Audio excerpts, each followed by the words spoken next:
Good morning, everyone. Today we will study the first chapter, that is A Triumph of Surgery, of your book Footprints Without Feet. And this is a story written by James Herriot. James Herriot is a veterinary surgeon and he was also a writer.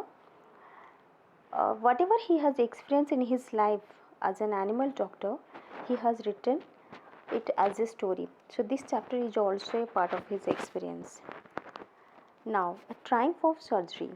Triumph, that means victory or to win. Surgery means to operate someone. Now what happened? Tricky is a small dog and he is pampered and overfed by his rich mistress. Tricky, he is the main character of the story and he is pampered and overfed. Pampered, that means बहुत ज़्यादा प्यार करने से जैसे बिगड़ जाते हैं बच्चे या फिर बहुत ज़्यादा प्यार करना. और due to overfed he falls seriously ill. वो बहुत ज़्यादा बीमार पड़ गया था क्योंकि उसने बहुत ज़्यादा खाना खा लिया था. So his mistress consults a veterinary surgeon. So does the dog recover or not? Let's see. I was really worried about Tricky this time. I had pulled up my car when I saw him in the street with his mistress and I was shocked at his appearance. I here is the narrator. He's telling that I was shocked when I see Tricky. वो बहुत ही ज़्यादा shock हो गए थे जब उन्होंने tricky को देखा. He had become hugely fat like a bloated sausage with a leg at each corner. वो जो ट्रिकी था वो बहुत ही ज़्यादा मोटा हो गया था जैसे ब्लोटेड सॉसेज की तरह और उसकी जो सिर्फ उसके पैर दिख रहे थे, छोटे छोटे पैर दिख रहे थे, उसके बॉडी बहुत फूल गया था. His eyes bloodshot and rheumy stared straight ahead and his tongue lolled from his jaws. उसकी जो आंखें हैं उसके रेड कलर हो गया था. And rheumy, that means water discharge from eyes and nose. आंखें और नाक से पानी बह रहा था. स्टेयर स्ट्रेट, वो सीधा दिख रहा था और उसके जो टोंग है वो बाहर निकला हुआ था. Mrs Pumphrey hastened to explain he was so listless Mr Herriot. Mrs Pumphrey कौन है? She is the owner of the dog. उन्होंने बोला कि Mr Herriot he is the narrator, the veterinary surgeon. उनको बोला कि जो ट्रिकी था वो बहुत ही लिस्टलेस हो गया. That means lack of energy. So I thought he must be suffering from malnutrition. So I gave him some little extras between his meal to build him up, some malt and cod liver oil and a bowl of Horlicks at night to make him sleep. Nothing much really.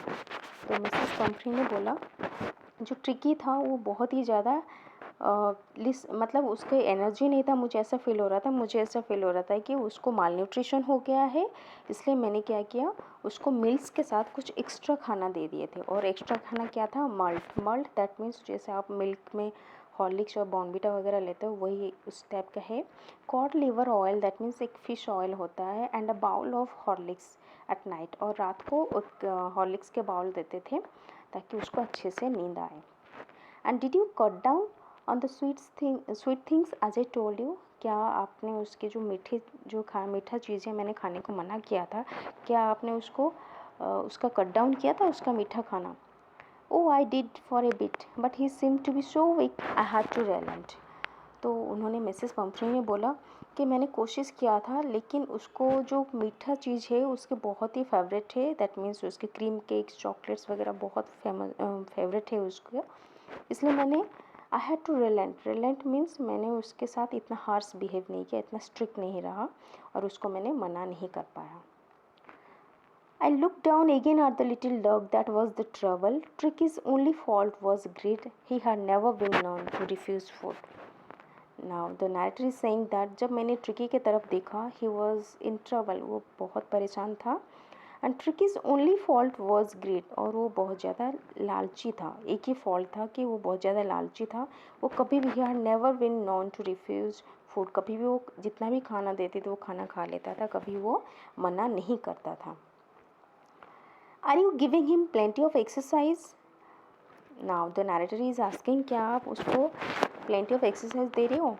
Well he has his little works with me as you can see, but Huskin the gardener has been down with lumbago, so there has been no ring throwing lately. So Mrs. Pumphrey is saying that कभी कभी वो मेरे साथ walk पे चला जाता है but जो हमारे जो गार्डनर है उसका नाम है हजकिन, तो वो now he is suffering from lumbago. Lumbago that means back problem से वो सफरिंग कर रहा है। So there has been no ring throw lately, that means वो उसके साथ रिंग थ्रो खेलता था। रिंग थ्रो दैट मीन्स जैसे हवा में उछालना, रिंग को उछालना और फिर ट्रिकी जैक भाग के जाके लेके आता था, तो वही थोड़ा बहुत एक्सरसाइज हो जाता था, अभी वो नहीं हो पाया।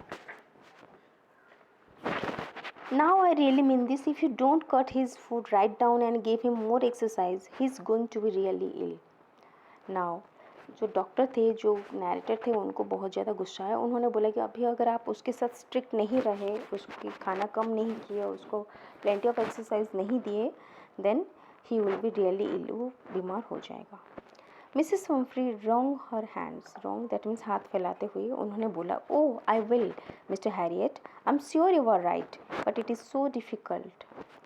तो उन्होंने बोला कि yes Mr Herriot, I know that you are right, आप सही बोल रहे हो, बट ये बहुत ही डिफ़िकल्ट है मेरे लिए।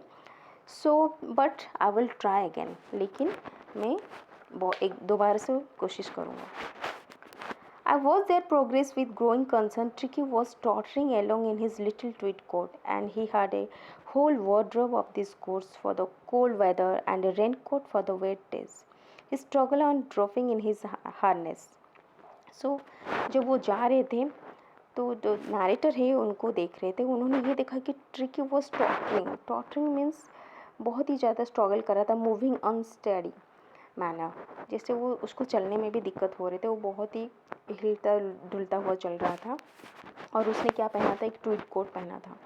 अब ये जो नरेटर हैं, ही इज़ टेलिंग दैट कि उसके पास बहुत सारे कोट हैं। जो ट्रिकी है वो एक, क्योंकि उसके जो मिस्ट्रेस है, ओनर हैं, बहुत ही रिच हैं, तो इसलिए उसके पास हर तरह के कपड़े हैं, हर तरह के कोट है, कोल्ड से बचने के लिए और बारिश से बचने के लिए रेनकोट भी है उसके पास। He struggle and dropping in his harness, harness means जो स्ट्रैप होता है, जो देखिए पट्टे होते हैं, तो वो क्योंकि वो बहुत ज़्यादा मोटा हो गया था तो उसको ज़्यादा प्रॉब्लम हो रहा था। I thought it would not be long before I had from Mrs Pomfrey.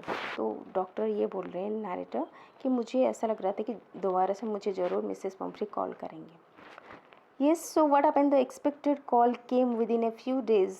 Mrs Pumphrey was distraught. So जो सोच रहे थे नरेटर, सेम वही हुआ। थोड़ी दिन बाद कॉल आया मिसेस पंफ्री के, तो वो बहुत ज़्यादा डिस्ट्रॉट थे, that means she was very worried. Tricky would eat nothing, refused even his favorite dishes, and besides he had bouts of vomiting.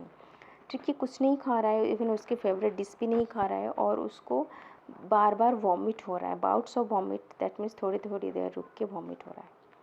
He spend all his time lying on a rug panting, वो पूरे दिन भर rock पे लेटा हुआ रहता है, that means carpet पे, और panting quick breathing, short and quick breathing हाँफता रहता है। Didn't want to go for walks, didn't want to do anything, उसको कुछ भी करने को मन नहीं होता है, कहीं वर्क पे नहीं जाता है और कुछ खाता भी नहीं। I had my plans in advance. The only way was to get Tricky out of the house for a period. Now the narrator is saying that मैंने अपना प्लान पहले से ही बना लिया था, ट्रिकी को कुछ दिन ठीक होने के लिए उसको घर से बाहर रहना पड़ेगा। I suggested Mrs. Pumphrey that Tricky should be hospitalized for about a fortnight to be kept under observation. तो उन्होंने मिसेस पम्फ्री को बोला कि ट्रिकी को 15 दिन के लिए अंडर ऑब्जर्वेशन रखना पड़ेगा। The poor lady almost swooned, बहुत ज़्यादा दुखी हो गए। She was sure he would pine and die if he didn't see her every day. Mrs. Pumphrey told that कि ट्रिकी जो है वो पाइन दैट मीन्स मिस करना, और वो मर जाएगा अगर वो मुझे नहीं देखेगा। But I took a firm line. Tricky was very ill and this was the only way to save him. और जो डॉक्टर है उन्होंने बोला कि मैंने डिसाइड कर लिया था कि ट्रिकी बहुत ज़्यादा बीमार है और मुझे कैसे भी हो उसको सेव करना है। In fact, I thought it's best to take him without delay, and followed by Mrs. Pumphrey's wailings, I marched out to the car carrying the little dog wrapped in a blanket. तो उन्होंने बोला मुझे delay नहीं करना चाहिए। अब Mrs Pomfrey रोने भी लगे थे, तो बिल्कुल केयर ना करके वो सब, तो उन्होंने जल्दी से ट्रिकी को गाड़ी में बिठाया, एक ब्लैंकेट में रैप करके गाड़ी में बिठा दिया। The entire staff was rose and maids rushed in and out bringing his bed, his night bed, favorite cushions, toys and rubber things, breakfast bowl, lunch bowl and supper bowl. Supper that means dinner. So what happened, जो पूरे जितने भी entire staff थे वो सारे tricky के सारे सामान लेके, उसके bed, night bed, day bed सब लेके, कुशन, टॉयज सब लेके आ रहे थे. Realising that my car would never hold all the stuff, that means तो जो नैरेटर है उन्होंने बोला कि मुझे ऐसा फील हो रहा था कि इतने सारे सामान मेरे कार में नहीं आएगा, तो इन्होंने क्या किया, ड्राइव करने लगे. I started to drive. As I moved off all were in tears. तो वो बोलने कि जब मैंने पीछे मुड़ के देखा कि सब रो रहे थे, सबके आंखों में आंसू था. Out on the road I glanced down at the pathetic little animal gasping on the seat by my side. I patted the head and Tricky made a brave effort to wag his tail. तो रास्ते में क्या किया उन्होंने, tricky को PAT किया, पीठ में थपथपाया, उसके हेड को सहलाया और फिर ट्रिकी को थोड़ा सा हिम्मत आया और उसने भी अपना टेल को हिलाया. To wag his tail that means tail हिलाना. Poor old lad, I said, you haven't a kick in you, but I think I know a cure for you. तुम्हें मैं कैसे भी हो क्योर करके रहूँगा. किसने बोला, who told? The narrator. So dear students, this is the first part and next part we will continue our next video. I think you all understood it. Thank you so much.